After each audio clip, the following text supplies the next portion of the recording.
Hello, and welcome to Masterful Chats. I'm Rebecca Lovett, and I'm so happy that you're here with me today. Good morning, good afternoon, good evening, wherever you're at in the world. Masterful Chats are short, clear, concise, clarifying conversations designed to uplift, empower, and inspire you as you move forward on your spiritual path and in your life's journey. And today's chat is about, are you responding or are you reacting? But first, I'd like to tell you a little bit about myself. I am an information synthesizer, a mystical scholar, and an intuitive. And I believe with my whole heart that each one of us is a beloved child of God, known and adored beyond measure. Please remember to stay to the end of the chat because I will be offering you a spiritual tool or tip to help you move through your days with more ease and grace and peace. And so now let's chat about responding versus reacting. The third dimensional world thrives on chaos, thrives on a power imbalance, thrives on the law of scarcity, domination, control, power over. It's not pretty. So when we're out in the world and we're dealing with people and situations that can be quite challenging, it's important for us to take a step back, to take a deep breath, and to respond versus reacting. Today we can be triggered by so many things. Our families, what we watch on or listen to on the TV and the radio, in our workplace, driving in our car, shopping at the store. There's a lot of anxiety and fear and anger. And as we move through this huge transition, not only are we viewing this out in the world, but also within ourselves. Things are being triggered so that we can recognize them and address them and heal them and become more integrated and whole. And this is part of the Ascension process. This is part of the clearing out, one person at a time. And if someone does something that irritates us or that upsets us or that makes us angry, and we get hooked, and we are hooked if we are angry, then I would suggest that you stop, take a few deep breaths, and say to yourself, well, this is interesting. What is it about this behavior that is making me so angry? Because if we weren't hooked, we could simply say, oh, that person's having a bad day, and move on. That isn't saying that we have to like someone else's behavior if they cut us off on the road, but we have a clear choice as to whether or not we back off and don't engage or whether we choose to escalate it. And that's with really everything in our lives. How do you choose to respond or not choose, basically? A reaction is a reaction. It's not a well thought out response. You can be in situations where you take a step back and you are standing in your power and you are basically setting a boundary and saying this is unacceptable.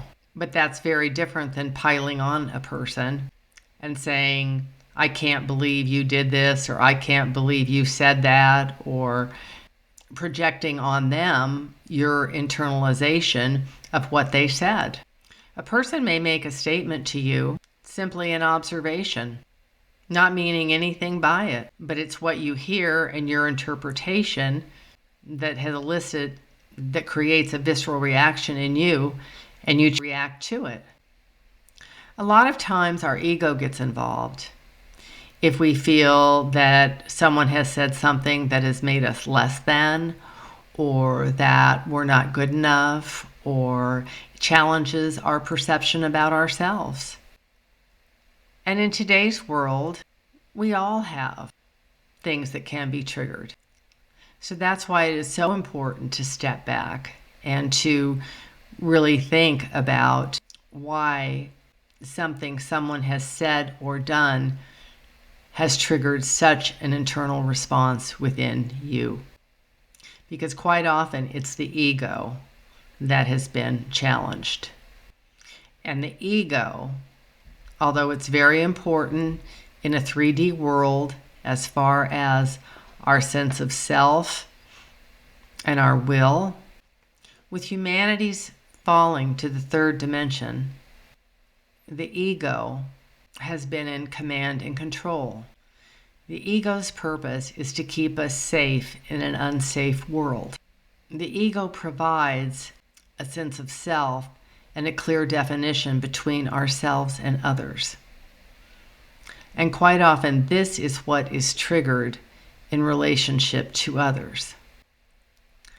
And the egoic self can be so out of whack and can be so in control that it will literally kill a person to stay in control. That's why quite often, if we have a certain perception about ourselves or a strong belief system about ourselves, and someone makes a general comment or says something, we can feel very attacked and self-righteous and indignant and offended, when really it's the ego that's been triggered. And if we can stay curious, we may not agree with the comment or like it, but if we can be curious and say, well, why did you say that? Or I'm interested in your perception, rather than going on the attack. We're all healing parts of ourselves as we're on this journey, and our interactions with other human beings quite often are the triggers that can lead us to our deepest healing and integrating into wholeness, without others showing us perhaps where our wounding is and where things are within us that need to be healed. We wouldn't be making nearly the rapid strides that we are. That being said, it quite often is very, very uncomfortable, and it doesn't feel good. But from my experience, if someone says something that we don't understand, and we do feel triggered by it, and we do want to react versus respond, I like to take a step back. Does this person have a tremendous amount of knowledge or a base that perhaps you don't? Does this person have other experiences perhaps than you do? Has this person been kind and gentle to you previously, and this was a general comment? Those are all questions to ask yourself, because it all comes back to us. And if we're taking the time to respond, we're doing what is in our best interest and our highest good. Reactions are quite often projections, where we put the wounds that we have not healed internally on other people and say to them, well, you did this and you did that, and I think this and I think that, without ever really having a discussion of any kind. So, if someone does something, if someone says something, and they have been kind to you or a good friend, I would give them the benefit of the doubt and have a conversation and just say, I'm curious about why you said that. If their track record isn't the best, then stand back, take some deep breaths, stand in your power, and speak your truth and let it go. And third option is they cut you off in traffic. Take some more deep breaths and say, well, they're just having a really bad day, and just let it go. We all are in charge of ourselves, 100%. Every thought, word, feeling, and action. So make those words and actions count.